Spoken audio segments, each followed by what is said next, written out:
Estamos aqui, neste momento, fazendo a continuidade do depoimento histórico do nosso presidente da Associação dos Veteranos de Guerra, que é o senhor Agostinho Gonçalves da Mota. Ele está acompanhado do seu vice-presidente, que é o coronel Wellington. E, através dele, gostaria de passar a palavra para continuar nesse depoimento e desse registro histórico, coronel. A participação do Brasil na guerra, como nós sabemos, ela vai de 41 até 1945. Especificamente, a gente começa lá com aquela concessão do saliente nordestino, o trampolim da Vitória, que todos nós conhecemos, e, particularmente, a Força Expedicionária Brasileira, que é onde está inserida a história do Mato Grosso do Sul, do Seu Agostinho. O Mato Grosso do Sul, ele contribuiu com a Força Expedicionária Brasileira com aquele 9º Batalhão de Engenharia de Combate de Aquidauana. Está lá onde tem o museu, onde tem a história da bandeira, troféu de guerra, da qual o Seu Agostinho se referiu há pouco.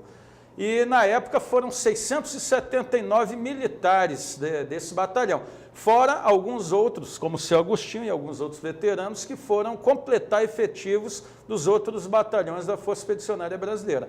A Força Expedicionária Brasileira ela foi para a Itália em 1944, em 5 escalões ou 5 levas, transportada por navios de transporte pessoal americanos, era o General Mann e o General Meigs. Cada navio desses levava, por vez, mais 5.000 militares. E, no total, a Força Expedicionária Brasileira foi composta por 25.334 militares, homens e mulheres. Nesse meio aí havia 74 enfermeiras, mulheres, que foram também participar. Tivemos a participação dos índios também, dos terenas, alguns ali da aldeia Limão Verde também. Então, foi um esforço nacional do povo brasileiro para que houvesse essa participação na Força Expedicionária Brasileira de combate aos nazistas na Itália. Então, em 1944 eles foram, 1945 retornaram depois da guerra, ainda tiveram que permanecer um certo tempo lá.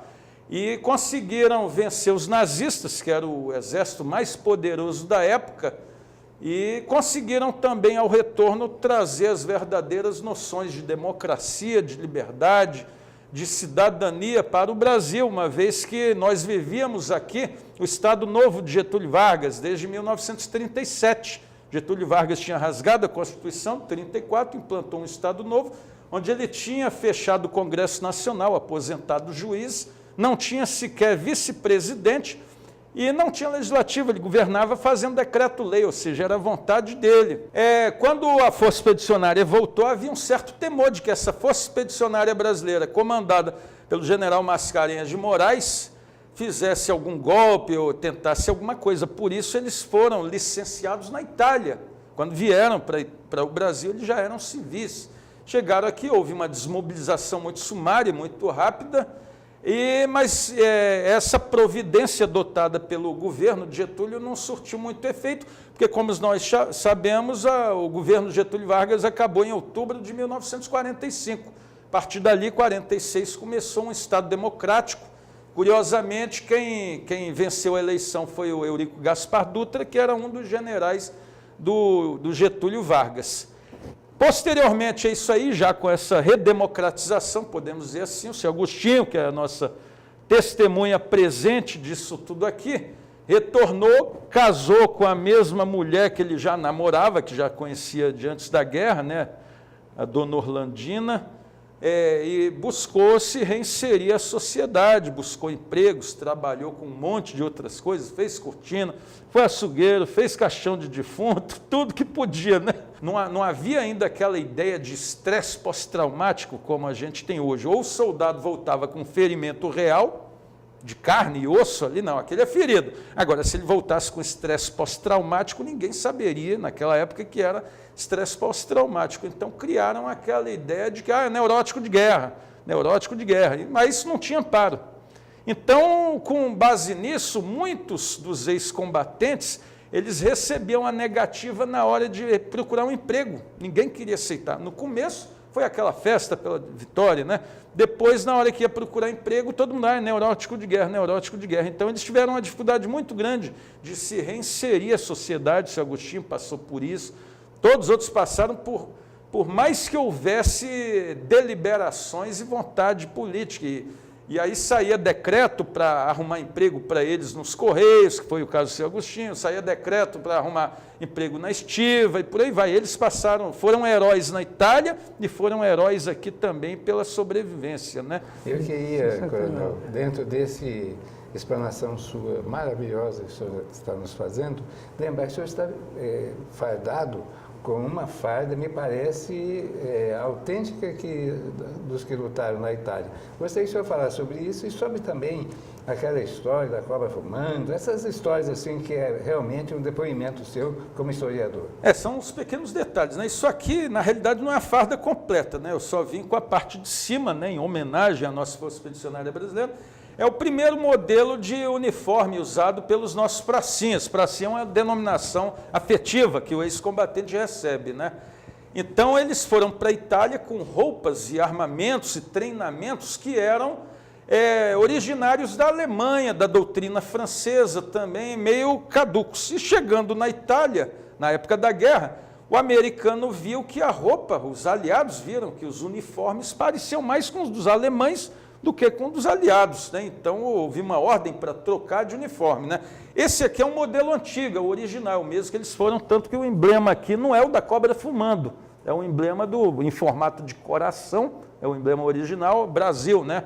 A palavra Brasil. Eles foram para lá desse jeito aqui. No caso aqui eu botei a divisa de coronel, mas comprei na Itália. Isso aqui é uma reconstituição exata do uniforme com que eles foram para lá, né? Chegando lá, eles tiveram que trocar tudo.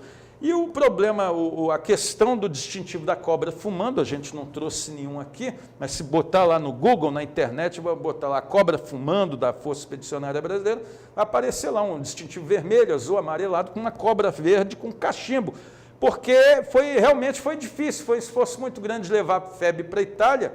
Inicialmente seria um corpo de exército, ou seja, 100 mil homens que teriam sido levados para lá, mas como a guerra já estava do meio para o final, então foram só esses 25 mil que eu já me referi. Mesmo assim, foi um esforço muito grande, esforço financeiro, esforço de logística, e os americanos ajudaram nisso. O Brasil teve que, inclusive, pagar com dinheiro, com recursos, e essa dívida ainda perdurou um certo tempo.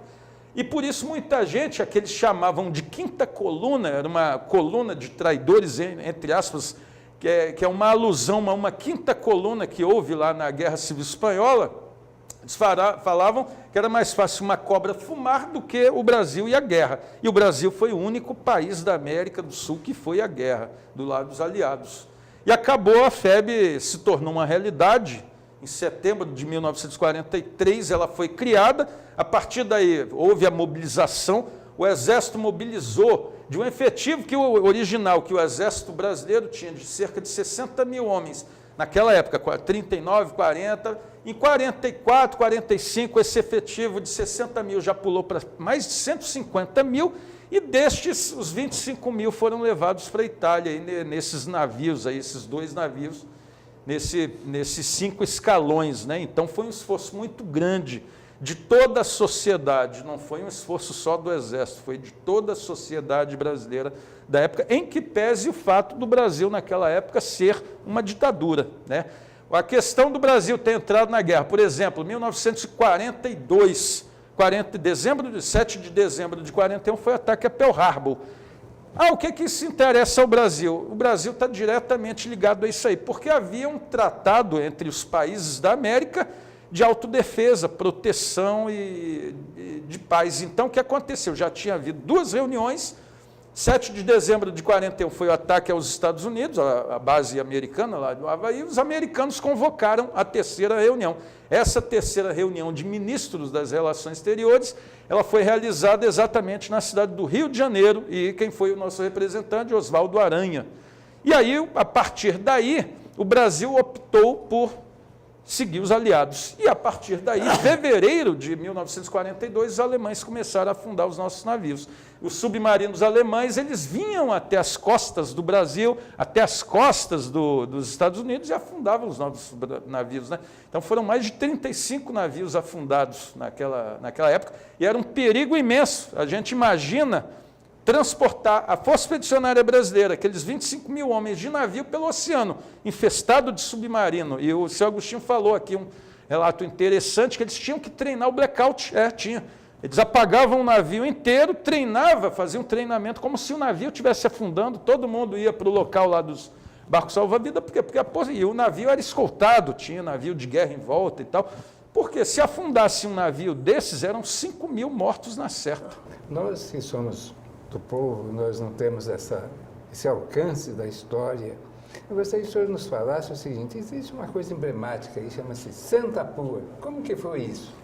Esse aí é o emblema, já é a segunda vez que me perguntam isso aí. O Santa Pua é o emblema que foi criado para o primeiro grupo de caça. O Brasil ele não participou da guerra somente com a Força Expedicionária Brasileira. A Força Expedicionária Brasileira foi a sua força de terra. O Brasil participou também com o Santa Pua, que é aquele primeiro grupo de caças do tenente Nero Moura, Major Nero Moura, que foi o comandante desse primeiro grupo de caças, né? Então, o emblema do Santa Pua, e como ficou conhecido, é um avestruz, né, que tem aquela fama de comer de tudo, né? E os nossos aviões, naquela época, era o P-47. A Força Aérea Brasileira, ela começou a ser criada nesse período, 41, 42. E aí o que acontecia? Quem ela utilizou? Quando a nossa Força Aérea foi criada, ela foi criada com pilotos originários do Exército e da Marinha, que havia naquela época, né? Tinha um pouco de cada lado. E tínhamos também o Correio Aéreo Nacional, do nosso Marechal Eduardo Gomes, Marechal do Ar. E esse grupo que foi para a Itália, com em torno de 300 e poucos militares, se não me falha a memória, mas os pilotos eram poucos e 8 morreram na Itália. Tem lá os monumentos, inclusive, nos locais onde os aviões eram derrubados.